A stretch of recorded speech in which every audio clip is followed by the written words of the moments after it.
Welcome back. Celebrating the man who is synonymous with civil rights, Martin Luther King Jr. Day is a few weeks away now. The Martin Luther King Jr. Center in Rock Island getting ready for it now. Executive Director Jerry Jones is here to go over some of that with us. Great to see you. Thank you. So how do you sum up what Martin Luther King Jr. Day is about? We view it as an opportunity to remember a man who is pointing us to great aspirations and great ideals.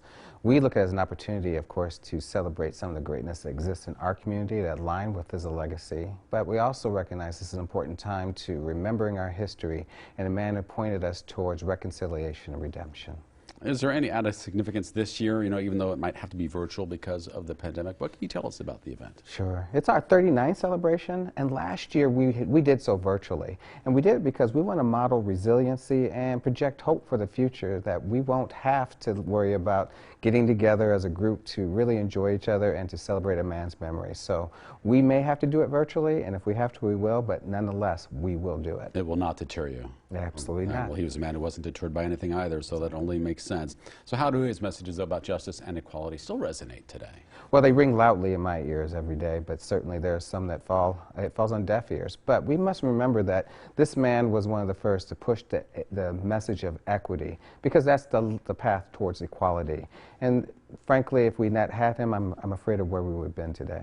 How optimistic are you that Dr. King's vision can still be reached? I'm optimistic, cautiously so as always, and a little bit frustrated at times that people want to co-opt the message for political gain, but nonetheless, I am very optimistic considering the progress we've made recently in our communities. Well, how do we move forward then in a country that is so deeply divided on so many things, at odds on so many things? What do you want people to consider moving forward from here?